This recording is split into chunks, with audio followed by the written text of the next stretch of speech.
The night Avery Walker returned to Willow Creek, the house felt strangely awake under the dim streetlight. She had come only to help her mother pack, not to reopen old wounds she thought were buried. But the moment she stepped inside, Derek Mason's cold stare greeted her like a warning she couldn't ignore. He watched her every move, as if the walls themselves were listening for him. Later that night, Avery found the deed to the house and noticed her mother's signature didn't match. Her pulse spiked, a quiet dread curling in her chest like a whisper of danger. Before she could react, Derek appeared behind her, his shadow stretching across the floor. His voice dropped to a low growl, demanding to know what she was doing. Avery realized she had crossed a line she never knew existed. And whatever lived in that house with Derek was only just beginning to wake. Avery woke before sunrise, her mind replaying Derek's whisper like a warning carved into her ribs. She moved quietly through the hallway, the floorboards creaking as if protesting her presence. The house smelled of dust and old secrets, a mix that made her chest tighten. She slipped into the guest room and opened her laptop, determined to document everything she saw. Her hands shook, but her resolve felt sharper than it had in years. She wrote timestamps, descriptions, patterns of Derek's controlling behavior. Every detail mattered now. Every nuance could become a lifeline later. She checked the deed again, comparing the signature to old letters from her mother. The difference was unmistakable, a jagged forgery hidden beneath false confidence. Avery photographed each document, her breath steadying as she worked. She knew evidence had power, even when courage faltered. In the kitchen, she found a small stack of unpaid bills tucked under a cookbook. They were loans with impossible interest rates, signed under Derek's name. Her mother would never have agreed to terms like these. The truth settled into Avery's stomach like a stone.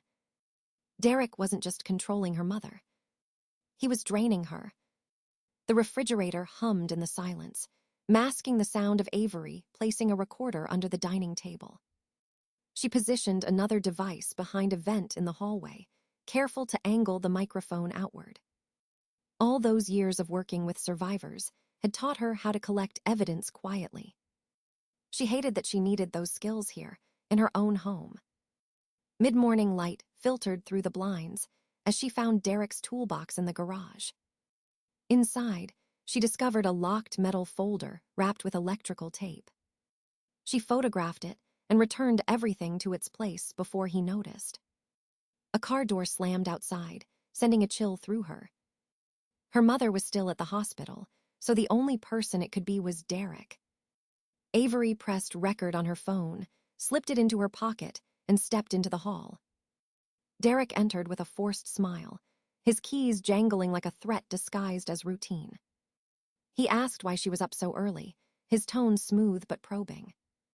Avery answered lightly, keeping her voice steady despite the tension twisting her spine.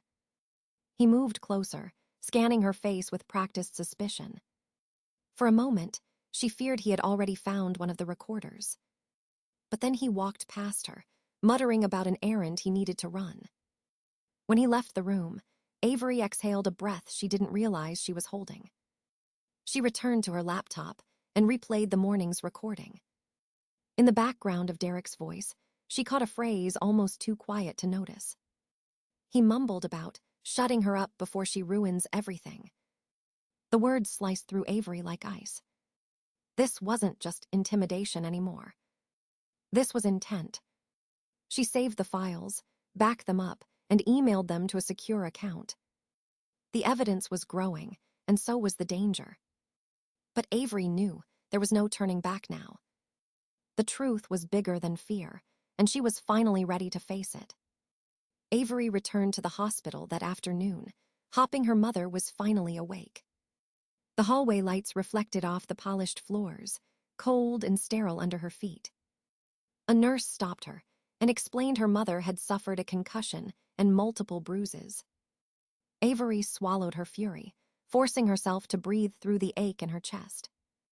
When she entered the room, her mother lay still, her face pale against the white sheets.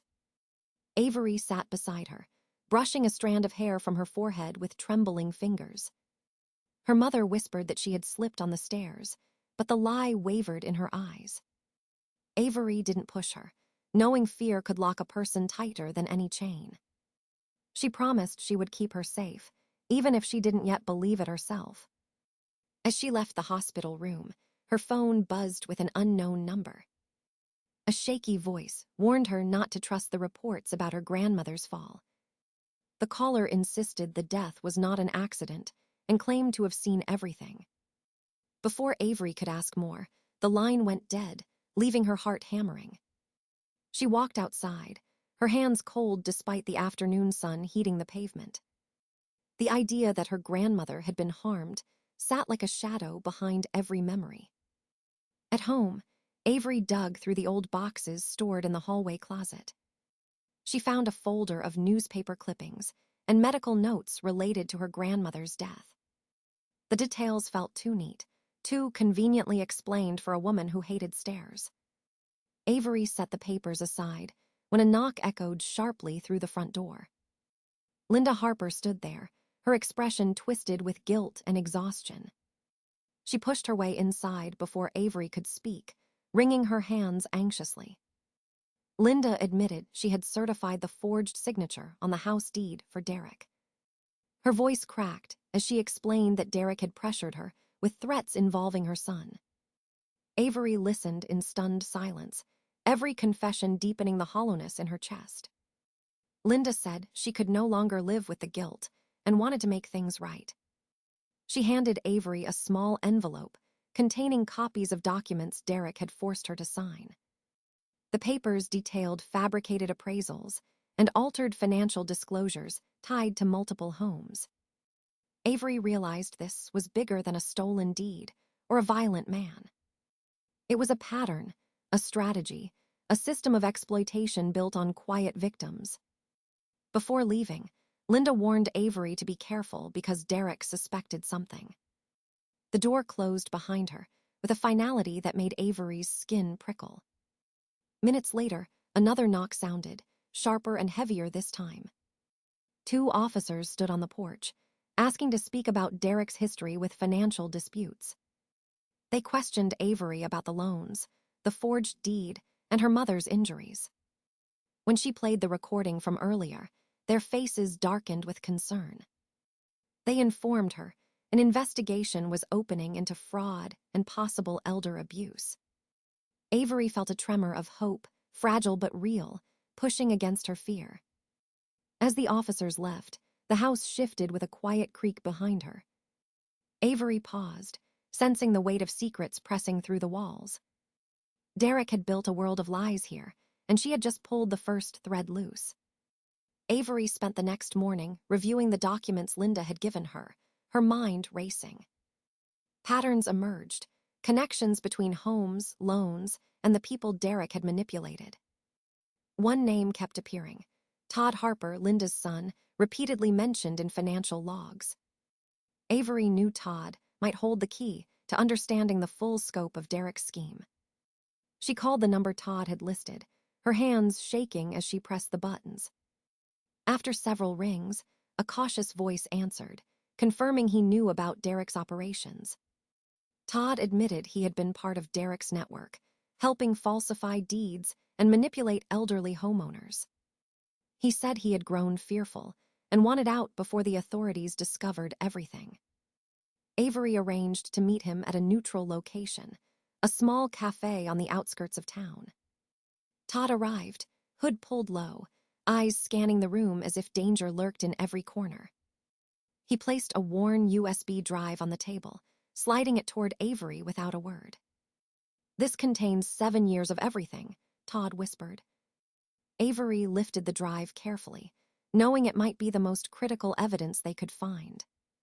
The files included spreadsheets, emails, scanned documents, and recorded phone calls. Each folder detailed houses, forged signatures, and the victims Derek had targeted. Todd explained that Derek was part of a larger organization, the Sterling Consortium, operating nationwide. He admitted Derek had threatened to harm anyone who resisted, including family members. Avery asked about her grandmother's death, and Todd's face went pale. He confirmed Derek had been present the night she fell, manipulating circumstances to intimidate her. Todd wanted to testify but feared for his life and asked Avery to act as an intermediary. Avery promised she would protect him, recording their conversation for backup. They spent hours mapping the network, connecting Derek, Todd, and other intermediaries. Each revelation made Avery more determined to stop the scheme before more lives were ruined. She emailed copies of the files to a secure account she had created in case anything happened. Todd provided a list of additional victims, many still unaware of what had been done to them. Avery realized this was more than just reclaiming her home. It was dismantling a predatory system. She and Todd discussed strategies to approach law enforcement without tipping Derek off. He suggested they carefully stage disclosures, starting with the most concrete evidence. Avery agreed, knowing timing and precision would be critical to prevent retaliation. They reviewed every file, noting dates, locations, and specific individuals involved. Avery felt the weight of responsibility pressing on her shoulders like never before. She also felt a spark of hope, seeing the possibility of justice growing from the chaos. By evening, they had created a detailed plan to present to the FBI, highlighting Derek's role and the consortium's reach. Todd confessed he regretted his part, and Avery assured him cooperation could help him atone. She left the meeting with a sense of clarity and urgency, ready to confront the danger head-on. That night, Avery returned home and hid the USB in a place only she knew. The house was quiet, but Avery felt the eyes of unseen threats waiting for the first misstep. Derek had built a vast network, but Avery now held the evidence to unravel it. And she was no longer afraid to fight. Avery arrived at the federal building early, her hands clutching the USB drive like a lifeline. Security scanners beeped as she passed through, her nerves stretched tight as a wire. She met with the assistant U.S. attorney, who led her to a small conference room. Todd was already there, looking tense but relieved to see her. The prosecutor explained that Avery would testify before a grand jury about Derek and the consortium. Avery nodded, reviewing her notes for the 100th time, each detail sharp in her memory. She knew every word mattered. Every hesitation could tip the scales of justice. The grand jury room was intimidating, filled with somber faces and stacks of documents. Avery took a deep breath and began, recounting Derek's threats, the forged deeds, and her mother's injuries. She presented the recordings she had made, the emails from Todd, and the financial spreadsheets. The jurors listened intently, their pens scratching across notepads as she detailed each scheme. When she spoke of her grandmother, Avery felt a lump in her throat but pressed on. She described the night her grandmother fell, the suspicious circumstances, and Todd's confirmation. Todd added his testimony, explaining his role and providing context for the documents. He admitted his guilt, but emphasized his willingness to cooperate fully. The jurors asked questions, probing timelines, motives, and the connections within the consortium. Avery answered each clearly, carefully, determined to leave no gaps. She explained how Derek had manipulated victims with fear and legal deception. She showed how forged signatures and falsified loans had allowed him to claim ownership illegally. The grand jury deliberated, reviewing every piece of evidence Avery and Todd had provided. After hours, the foreman announced they had enough to indict Derek and his accomplices. Avery exhaled, a mix of relief and lingering tension washing over her. Outside the courtroom, the prosecutor praised her courage and meticulous documentation. Todd handed Avery a folder containing additional evidence he had kept hidden as backup. He thanked her for protecting him and giving him a chance to make amends. Avery knew the fight wasn't over, but this was a critical victory in exposing the full network. She returned home with a renewed sense of purpose and an understanding of the scale of the danger. The house no longer felt passive. It was a fortress of evidence and determination. Over the next days, Avery worked with the FBI, reviewing Todd's files and preparing for trial. She coordinated interviews with other victims, ensuring their voices would be heard. Each new testimony strengthened the case and revealed more of the consortium's reach. Avery spent late nights cross-referencing files, verifying dates, and confirming identities. She felt the weight of responsibility, knowing a single mistake could let Derek slip through the cracks. But she also felt growing confidence, her experience and preparation turning fear into resolve. Todd continued to provide guidance, clarifying financial records and detailing the operational hierarchy. Together, they mapped the entire network, creating a roadmap for federal investigators. Avery realized her role had evolved. She was no longer just a victim or witness. She was now an active participant in dismantling the criminal web that had haunted her family. Each recorded conversation, each document, each testimony brought them closer to justice. And Avery knew she would follow this case through every stage, no matter how dangerous. Because stopping Derek and protecting future victims had become her mission. The courthouse buzzed with activity as Avery stepped inside, her evidence in hand. She passed through security, her heart hammering, knowing this was the moment of truth. Derek Mason sat at the defense table, his expression unreadable, eyes cold and calculating. The prosecutor called the first witness, Linda Harper, who confirmed the forged signatures. She detailed Derek's manipulation and the threats that had forced her compliance. Avery's recordings played in court, capturing Derek's threats and illegal maneuvers.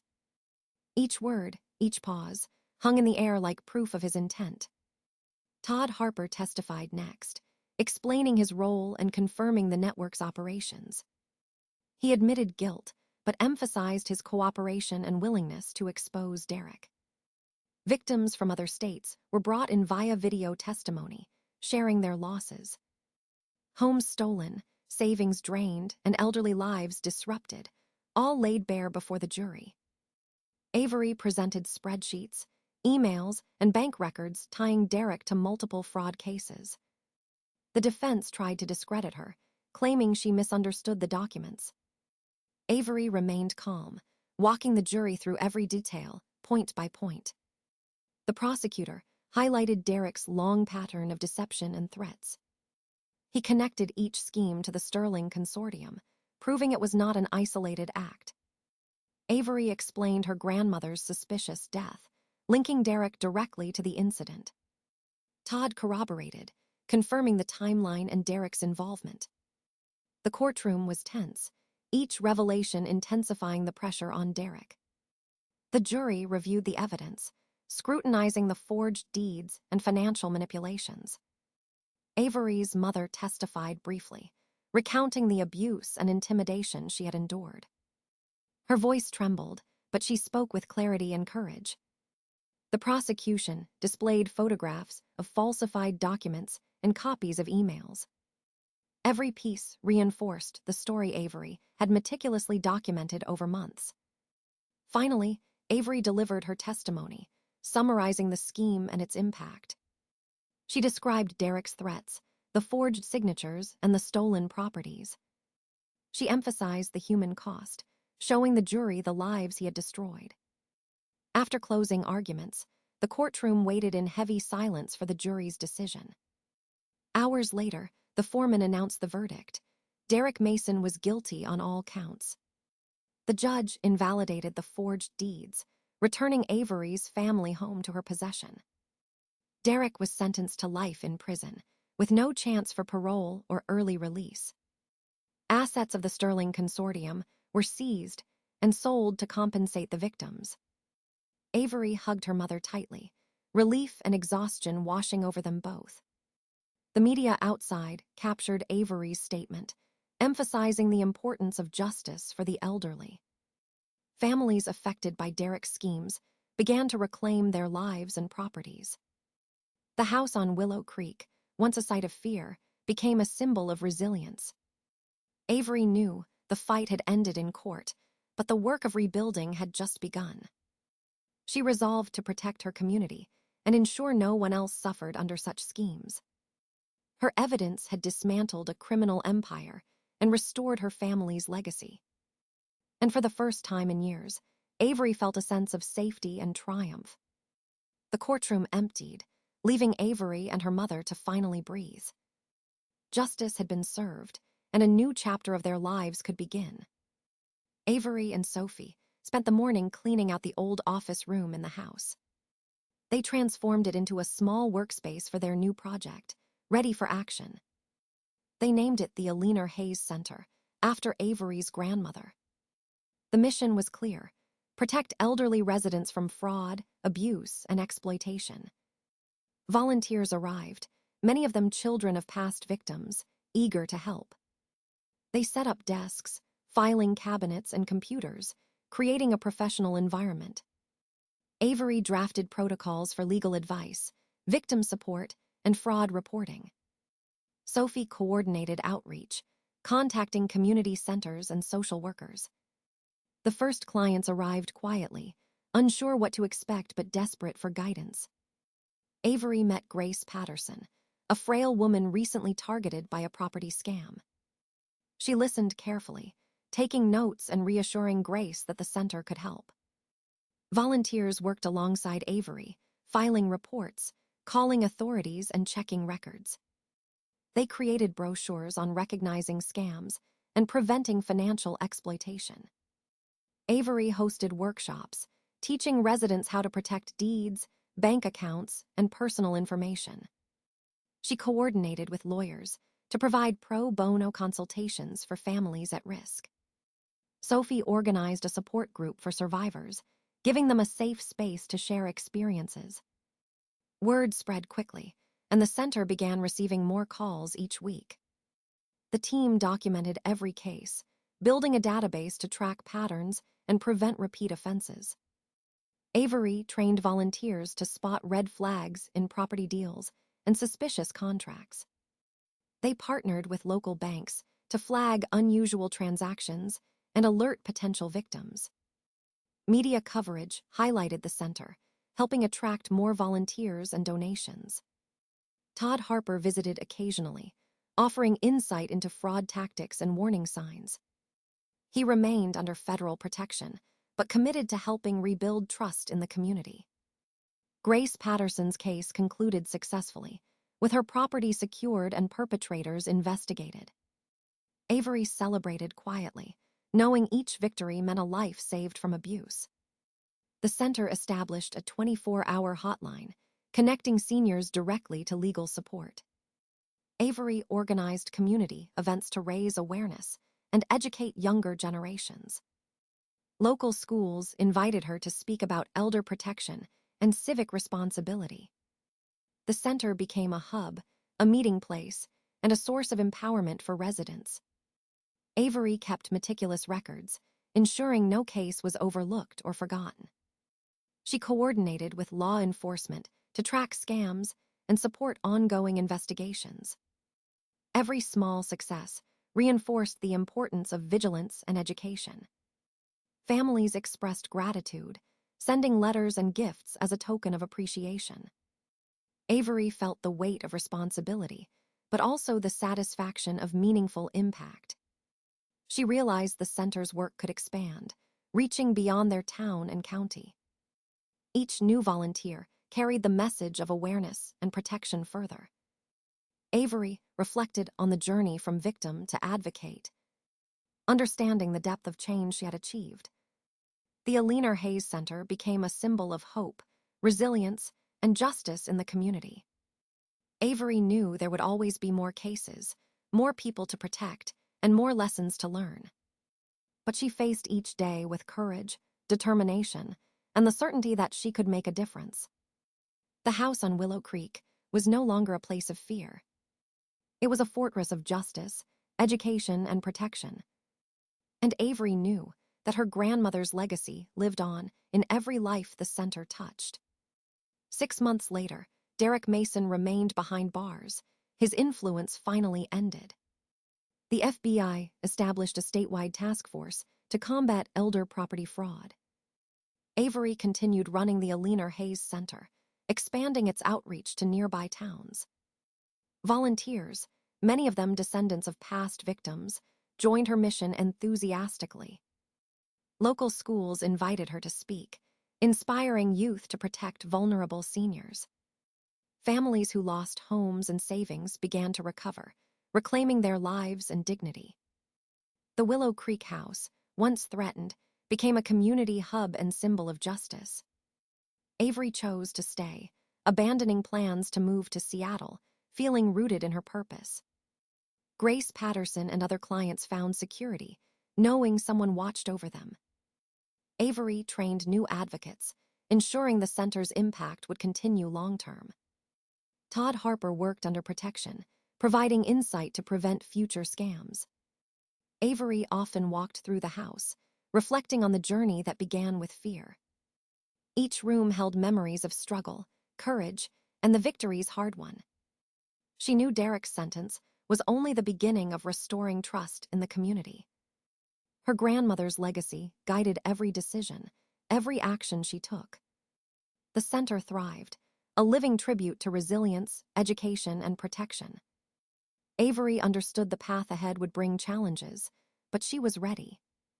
Justice had been restored, and a new chapter of hope and vigilance had begun. The house on Willow Creek no longer held shadows, only light and purpose. Avery smiled, knowing her fight had turned fear into strength for everyone she could help.